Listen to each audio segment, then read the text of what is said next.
স্বাগত দীপ্ত সংবাদে, আপনাদের সঙ্গে আছি আমি নাদিরা জাহান। সক্রিয় মৌসুমি বায়ুর প্রভাবে রাজধানী সহ সারা দেশে থেমে থেমে বৃষ্টি হচ্ছে। সমুদ্র বন্দরে ৩ নম্বর সতর্ক সংকেত জারি করা হয়েছে। পটুয়াখালীতে বুধবার থেকে থেমে থেমে গুড়ি গুড়ি বৃষ্টি হচ্ছে। এতে ভোগান্তিতে পড়েছেন সাধারণ মানুষ। বাতাসের চাপ বাড়ায় কুয়াকাটা সংলগ্ন বঙ্গোপসাগর কিছুটা উত্তাল রয়েছে। ঝোড়ো হাওয়া বয়ে যাওয়ায় শঙ্কায় পটুয়াখালীর পায়রা, চট্টগ্রাম, কক্সবাজার ও মোংলা সমুদ্র বন্দরে ৩ নম্বর স্থানীয় সতর্ক সংকেত দেখিয়ে যেতে বলা হয়েছে। মাছ ধরা ট্রলার সমূহকে উপকূলের কাছাকাছি থেকে সাবধানে চলাচল করতে বলা হয়েছে। এদিকে কমতে শুরু করেছে নওগাঁর প্রধান দুটি নদী ছোট যমুনা ও আত্রাই নদীর পানি। নওগাঁ পানি উন্নয়ন বোর্ডের উপবিভাগীয় প্রকৌশলী প্রবীর কুমার পাল জানান, ভারী বৃষ্টিপাত ও পাহাড়ি ঢল না আসলে নওগাঁয় বন্যার কোনো আশঙ্কা নেই।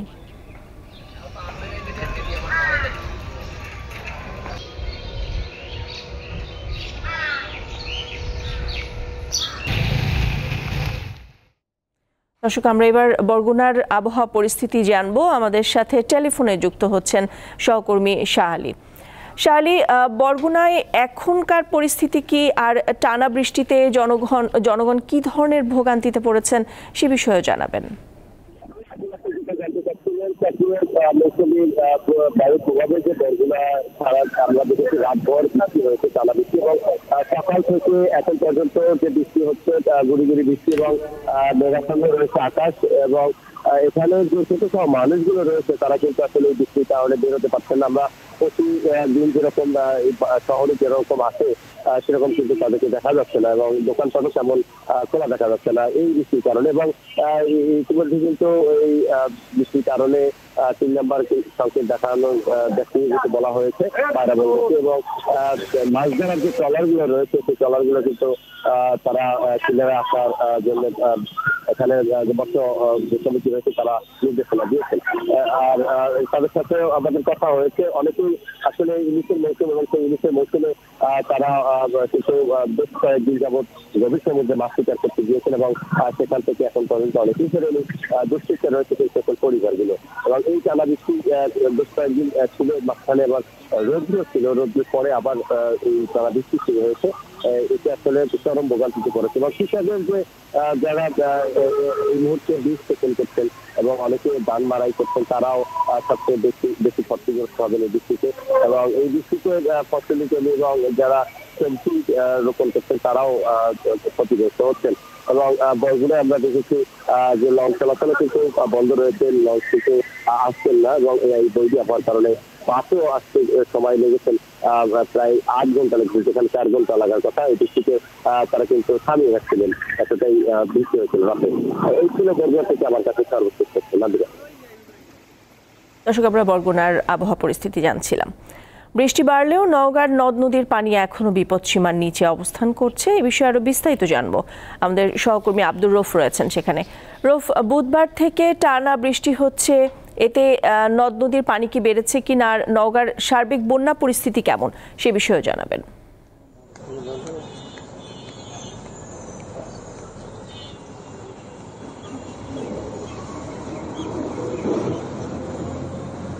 নাদিরা, আপনাকে ধন্যবাদ। আপনি যেমনটি বলছিলেন, গতকাল থেকে কিন্তু নওগাঁর যে প্রধান নদীগুলো আছে নদীগুলোর পানি কিন্তু কমতে শুরু করেছে। তবে গতকালকে সামান্য একটু ভারী বৃষ্টিপাত হয়েছিল, কিন্তু এরপর থেকে কিন্তু গতকালকে থেকে আজকে পর্যন্ত কিন্তু আপনার হচ্ছে থেমে থেমে গুড়ি গুড়ি বৃষ্টি হচ্ছে। তবে আকাশ কিন্তু সকাল থেকে মেঘাচ্ছন্ন রয়েছে। এছাড়া কিন্তু আপনাকে জানিয়ে রাখি যে গতকাল থেকে নওগাঁর যে প্রধান নদী আছে ছোট যমুনা নদী লিটন ব্রিজের যে পয়েন্ট রয়েছে সেই পয়েন্টে হচ্ছে বর্তমানে পানি বিপদসীমার 81 সেন্টিমিটার নিচ দিয়ে প্রবাহিত হচ্ছে, আর গত 12 ঘন্টায় কমেছে 14 সেন্টিমিটার।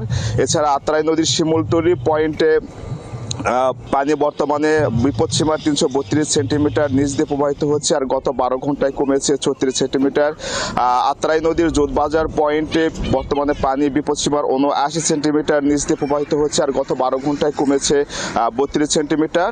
এবং আত্রাই নদীর রেলওয়ে যে পয়েন্ট রয়েছে সেই পয়েন্টে আপনার বর্তমানে পানি বিপদসীমার 28 সেন্টিমিটার নিচ দিয়ে প্রবাহিত হয়েছে, আর কমেছে গত 12 ঘন্টায় কমেছে 11 সেন্টিমিটার। আমার সঙ্গে কথা হয়েছে নওগাঁ পানি উন্নয়ন বোর্ডের উপবিভাগীয় প্রকৌশলী প্রবীর কুমার পাল জানালের সঙ্গে। তিনি জানিয়েছেন যে এখন পর্যন্ত নওগাঁতে সেই রকম আশঙ্কাজনক হারে মৌসুমী সক্রিয় বায়ুর প্রভাবের কারণে ভারী বৃষ্টিপাত হয়নি এবং উজান থেকে নেমে আসা পাহাড়ি ঢলের পরিমাণও কমেছে। এতে আশা করা যাচ্ছে যে আগামী কয়েকদিনের মধ্যে নদীগুলোর পানি উল্লেখযোগ্য হারে কমবে এবং নওগাঁতে পানি কমতে শুরু করেছে এবং নওগাঁতে এখন পর্যন্ত নতুন করে বন্যার কোনো আশঙ্কা নেই বলে তিনি জানিয়েছেন। এছাড়া কিন্তু কথা হয়েছে নওগাঁ কৃষি বিভাগের সঙ্গে। তিনি জানিয়েছেন যে নদীর পানি বৃদ্ধি হওয়ার কারণে নিম্নাঞ্চলের যে সবজি ফসলগুলো পানিতে তলিয়ে গিয়েছিল, যেহেতু পানি এখন দ্রুতভাবে কমছে, এখন এই ফসলগুলো এবং আমন ধানগুলো জেগে ওঠার কারণে ক্ষতির আশঙ্কাটা কিন্তু আসলে অনেকটাই কম হবে বলে তিনি জানিয়েছেন। তো নাদিরা, এই ছিল নওগাঁ থেকে পানি নিয়ে আমার কাছে থাকা সর্বশেষ তথ্য। দর্শক, আমরা নওগাঁর বন্যা পরিস্থিতি খবর জানছিলাম। এবার অন্যান্য প্রসঙ্গ। ঢাকা ময়মনসিংহ মহাসড়কের গাজীপুরের ভোগড়া এলাকায় বাস চাপায় এক শ্রমিক মৃত্যু হয়েছে। এই ঘটনার প্রতিবাদে বিক্ষুব্ধ জনতা 3টি বাসে আগুন ধরিয়ে দেয়। বুধবার রাত 9টার দিকে ভোগড়া কলম্বিয়া গার্মেন্টস সংলগ্ন এলাকায় এই দুর্ঘটনা ঘটে। প্রত্যক্ষদর্শীরা জানান, সড়ক পারাপারের সময় ঢাকা থেকে আসা বলাকা পরিবহনের একটি বাসের ধাক্কায় মারা যায় এক শ্রমিক। এতে বিক্ষুব্ধ জনতা বলাকা পরিবহনের 3টি বাসে আগুন ধরিয়ে দেয়। গাজীপুর মেট্রোপলিটন পুলিশের বাসন থানার ভারপ্রাপ্ত কর্মকর্তা জানান, বিক্ষুব্ধ জনতা বাসে আগুন দেয়, কিন্তু যানজটের কারণে ফায়ার সার্ভিসের গাড়ি ঘটনাস্থলে পৌঁছতে বিলম্ব হয়, ফলে ক্ষয়ক্ষতি বেশি হয়েছে। কয়েক ঘন্টা পর যান চলাচল স্বাভাবিক হয়। দেশের প্রধান রাজনৈতিক দলগুলোর সাথে শনিবার থেকে সংলাপে বসতে যাচ্ছেন অন্তর্বর্তীকালীন সরকারের প্রধান উপদেষ্টা ডক্টর মোহাম্মদ ইউনূস। বুধবার সন্ধ্যায় ব্রিফিংয়ে এই তথ্য জানান প্রধান উপদেষ্টার প্রেস সচিব। আলোচনার মুখ্য বিষয় হতে পারে 6 সংস্কার কমিশন গঠন সম্পর্কে রাজনৈতিক দলগুলোকে অবহিত করা। গত 8 আগস্ট শপথ নেয়া ডক্টর মোহাম্মদ ইউনূসের নেতৃত্বাধীন বর্তমান অন্তর্বর্তী সরকারের বয়স 2 মাসও পূর্ণ হয়নি। এরই মধ্যে 2 দফায় বিএনপি ও জামায়াত সহ রাজনৈতিক দলগুলোর সঙ্গে উপদেষ্টা পরিষদের বৈঠক হয়েছে। দায়িত্ব গ্রহণের পর বর্তমান সরকার নানা খাতে দেশের সংস্কারের উদ্যোগ নেয়। সেজন্য গঠিত হয় 6টি সংস্কার কমিশন। প্রধান উপদেষ্টার প্রেস সচিব জানান, এবারের সংলাপের অন্যতম উদ্দেশ্য সংস্কার কমিশনের অগ্রগতি নিয়ে আলোচনা। যে কমিশনগুলো যেটা হয়েছে, আপনারা জানেন 6টা কমিশন হয়েছে, এটার কাজের অগ্রগতি সম্পর্কে অবহিত করা হবে তাদেরকে, এবং দেশের আইন শৃঙ্খলা বিষয়েও তাদের সাথে কথা হবে এবং তাদের পরামর্শ নেওয়া হবে। তিনি জানান, সংলাপে রাজনৈতিক দলগুলোকে অংশ নিতে আমন্ত্রণ জানানো হবে। তবে কতগুলো বা কোন কোন রাজনৈতিক দল আমন্ত্রণ পাবে সে বিষয়ে স্পষ্টভাবে কিছু উল্লেখ করেননি প্রধান উপদেষ্টার প্রেস সচিব। 2-3 দিনের মধ্যে এই কমিশনগুলো ফর্ম হবে ফুললি। কমিশন কিন্তু প্রধান যখন নাম ঘোষণা হয়েছে তারা কিন্তু কাজ করছে, তাদের টার্মস অফ রেফারেন্সও কিন্তু ঠিক হয়ে গেছে, তারা এখন অফিসের স্পেস খুঁজছেন। এখন যেটা হচ্ছে যে কিছু নাম যারা মেম্বার হবে ওই কমিশনগুলোর, তাদের নিয়ে 2-একটা সম্মতি চাওয়া হচ্ছে। সংলাপে দেশের আইন শৃঙ্খলা পরিস্থিতি নিয়ে আলোচনা এবং সে বিষয়ে রাজনৈতিক দলগুলোর পরামর্শ নেওয়া হতে পারে বলে প্রেস ব্রিফিংয়ে জানানো হয়। রাজনৈতিক দলগুলোর সাথে ডায়ালগটা হবে। আজিজুল ইসলাম, দীপ্ত সংবাদ, ঢাকা। চলচ্চিত্রের বিভিন্ন অংশীজনের সম্মিলিত অংশগ্রহণে বাংলাদেশ চলচ্চিত্র উন্নয়ন ফোরাম নামে একটি সংগঠন আত্মপ্রকাশ করেছে। বুধবার রাজধানীর বিএফডিসিতে সংবাদ সম্মেলনে চলচ্চিত্র প্রযোজক শামসুল আলমকে আহ্বায়ক ও পরিচালক শাহিন সুমনকে সদস্য সচিব করে সংগঠনটির আংশিক কমিটি ঘোষণা করা হয়। তারা জানান, বাংলাদেশ চলচ্চিত্র উন্নয়ন ফোরাম সম্পূর্ণ অরাজনৈতিক সংগঠন। তাদের পক্ষ থেকে অন্তর্বর্তী সরকারের কাছে চলচ্চিত্রের উন্নয়নে 21 দফা দাবি পেশ করা হয়। সংগঠনটির সদস্য সচিব সরকারিভাবে সেন্ট্রাল সার্ভার প্রতিষ্ঠা, টিকেটিং, সিনেমা হল সংস্কার ও চলচ্চিত্র নির্মাণে ব্যাংক ঋণের ব্যবস্থা সহ দাবিগুলো পড়ে শোনান। চলচ্চিত্রের প্রতিটি সেক্টরের প্রতিটা মানুষ আমাদের সাথে কাজ করবে, আমরা দৃঢ়ভাবে বিশ্বাস করি এবং আমি মনে করি যে আমাদের কাজ করার ক্ষেত্রে যারা আছে চলচ্চিত্র সমস্ত সংগঠনের নেতৃবৃন্দ থেকে আরম্ভ করে সাধারণ সদস্য যারা আছে, চলচ্চিত্রকে ভালোবাসে যারা, চলচ্চিত্র কল্যাণে কাজ করতে চায় যারা, তারা প্রত্যেকে একীভূত হয়ে আমাদের এই প্ল্যাটফর্মে থাকবেন। আন্তর্জাতিক প্রসঙ্গ। লেবাননের রাজধানী বৈরুতে ইসরায়েলের বিমান হামলায় আরও অন্তত 6 জন নিহত হয়েছে। এ নিয়ে গত 24 ঘন্টায় লেবাননের 46 জন নিহত হলো। আহতের সংখ্যা 85। আন্তর্জাতিক গণমাধ্যম জানায় মধ্য বৈরুতকে লক্ষ্য করে রাতভর বিমান হামলা চালায় ইসরায়েল। এদিকে ইসরায়েলি বাহিনী জানিয়েছে বুধবার মধ্যরাতে লেবাননের প্রতিরোধ যোদ্ধার দল সশস্ত্র গোষ্ঠী হিজবুল্লাহ কমপক্ষে 240টি রকেট নিক্ষেপ করেছে। দক্ষিণ লেবাননে হিজবুল্লাহ যোদ্ধা ও ইসরায়েলের পদাতিক বাহিনীর মধ্যে বুধবার প্রথমবারের মতো সম্মুখ যুদ্ধ হয়। এতে অন্তত 8 জন ইসরায়েলি সেনা নিহত হয়েছে।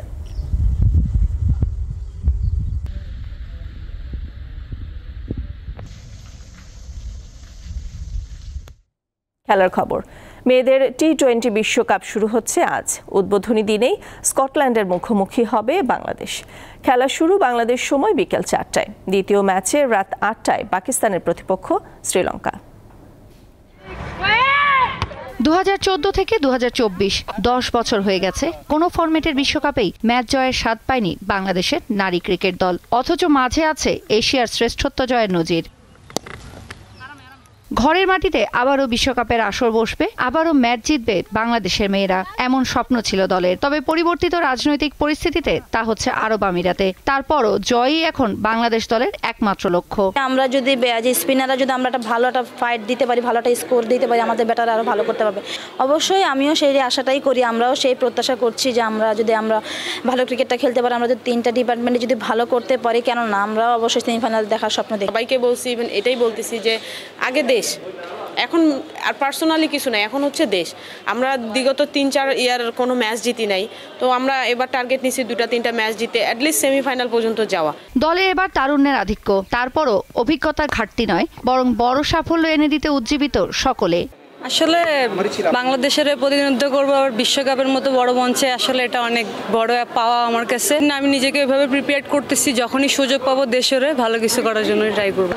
অবশ্যই আমার রোলটা যখন থাকবে ম্যাচ সিচুয়েশনে যে রোলটা আমার প্লে করতে হবে, অবশ্যই ইনশাল্লাহ ডুয়ারটার চেষ্টা করবো, বেস্টটা দেওয়ার চেষ্টা করবো।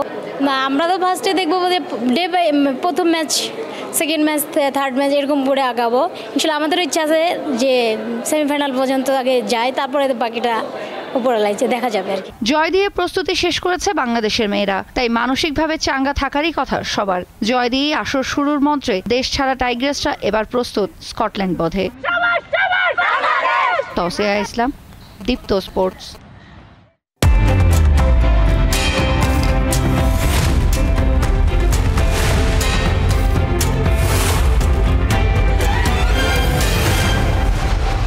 দর্শক, এবার এক নজরে দৈনিক পত্রিকার শিরোনামগুলো জানাবো। আমার হাতে রয়েছে শুরুতেই দৈনিক ইত্তেফাক পত্রিকা।